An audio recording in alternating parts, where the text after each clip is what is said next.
Continuamos con esta serie de mensajes que nos enseñarán a conocer un poco más del carácter, pero también del poder de nuestro Señor Jesucristo por sobre todas las cosas.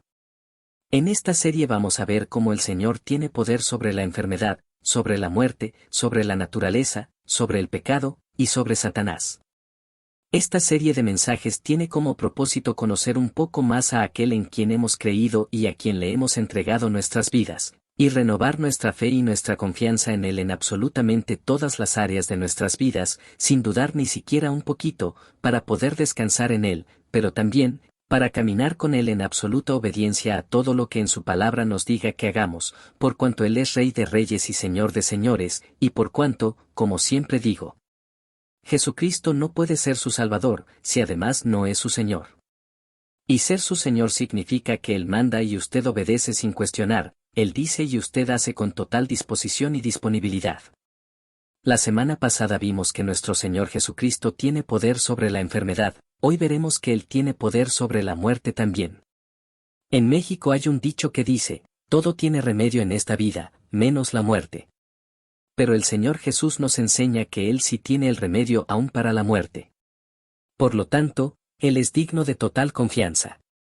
Aconteció después, que Él iba a la ciudad que se llama Naín, e iban con Él muchos de sus discípulos, y una gran multitud, versículo 11.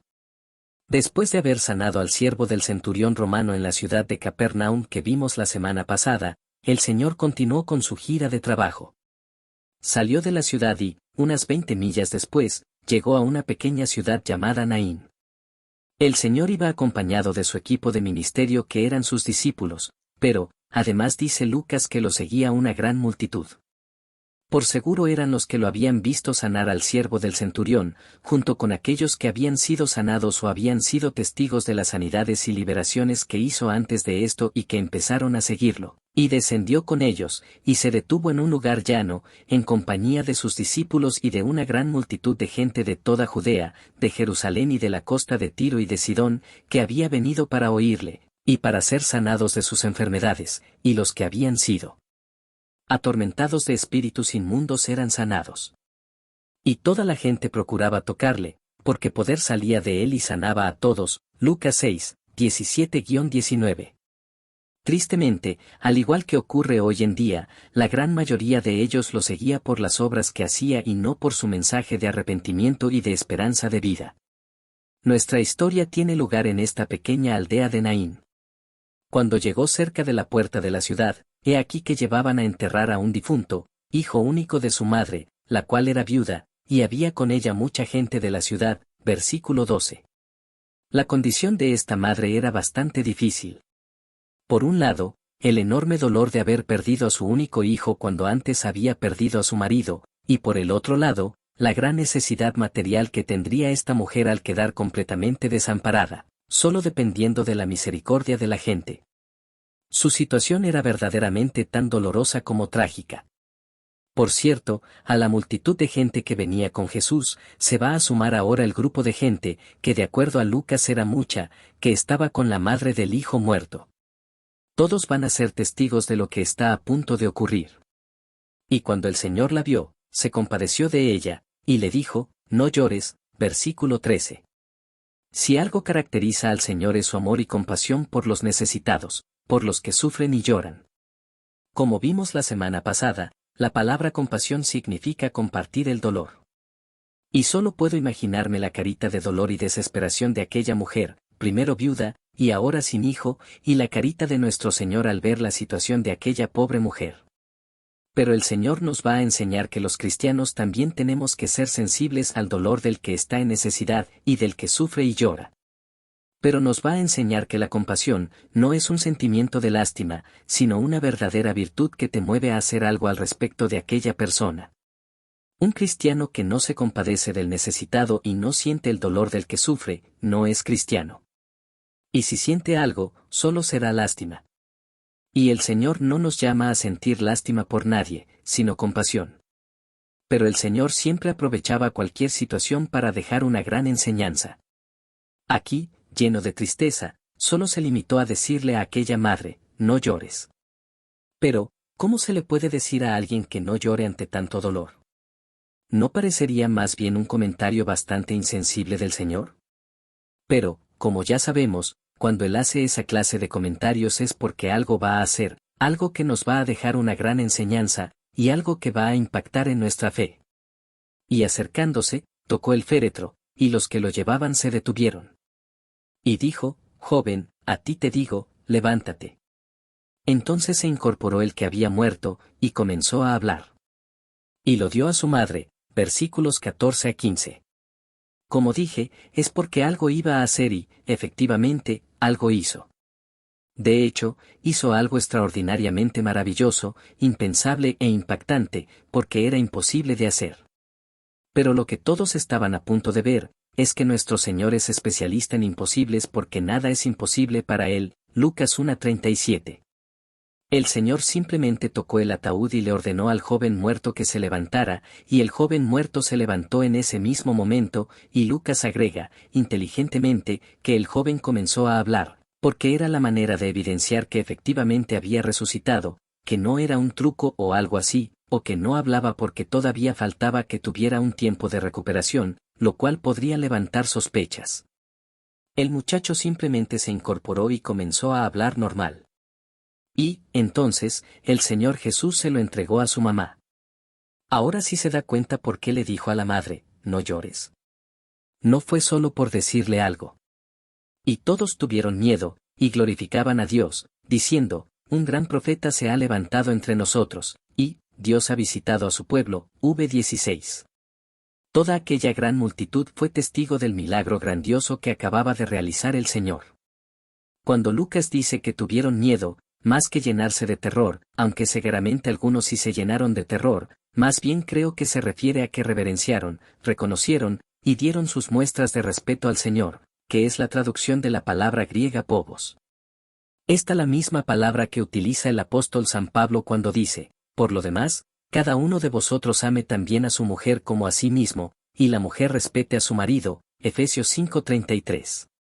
O sea, lo reconocieron como el autor de aquella maravilla y le dieron el reconocimiento de un gran profeta.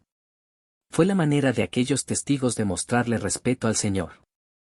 Lo reconocieron como un gran profeta, y por lo menos ya era un avance. No lo reconocieron solo como un profeta, sino como un gran profeta. Y lo que sí reconocieron es que Dios había visitado a su pueblo a través de este gran profeta.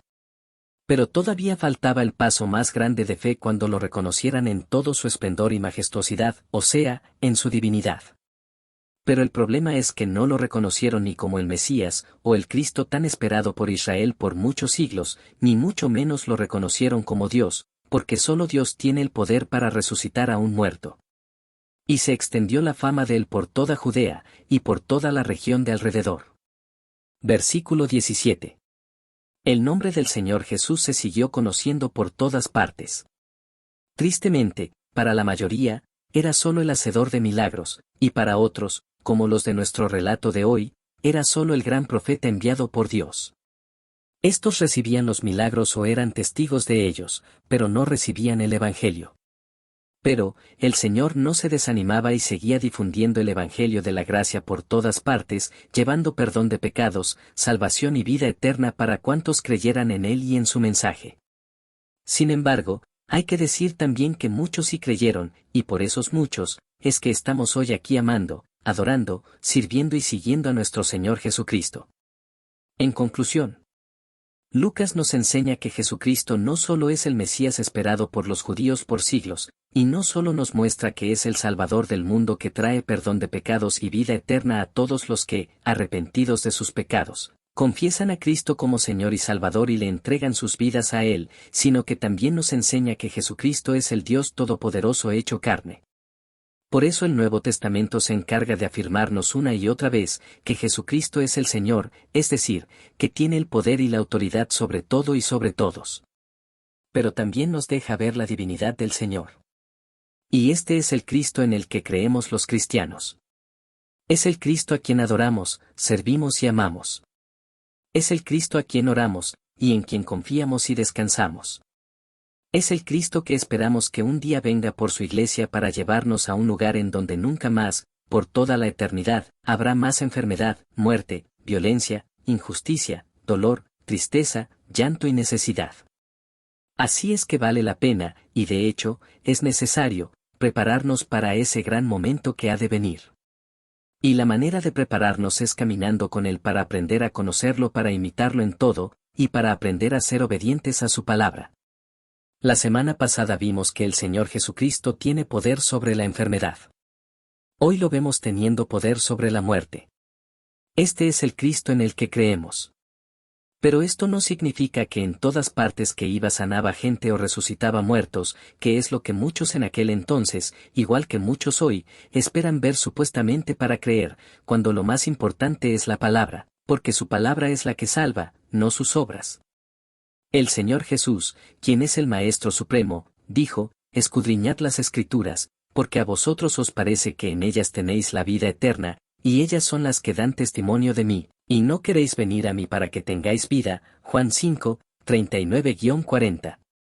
Después, el apóstol San Pablo le diría a los corintios, porque los judíos piden señales, y los griegos buscan sabiduría, pero nosotros predicamos a Cristo crucificado, para los judíos ciertamente tropezadero, y para los gentiles locura, mas para los llamados, así judíos como griegos, Cristo poder de Dios, y sabiduría de Dios. 1 Corintios 1, 22-24.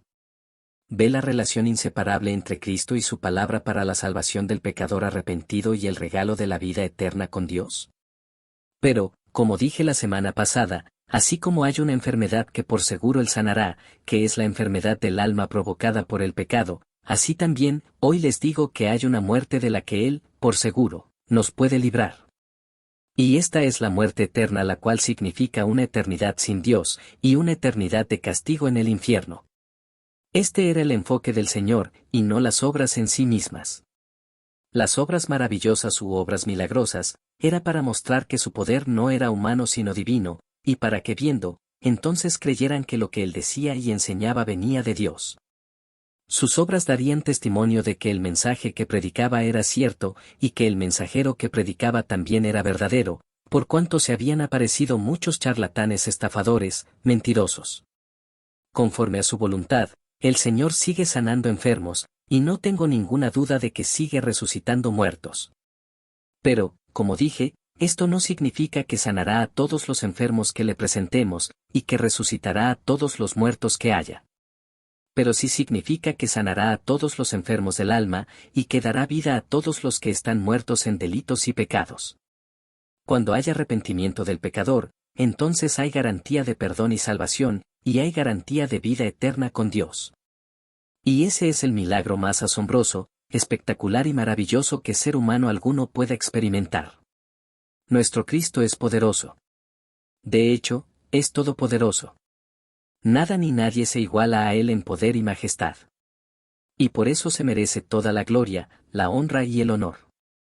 Y se merece toda nuestra alabanza y nuestra total sumisión a Él y a su palabra. Amén.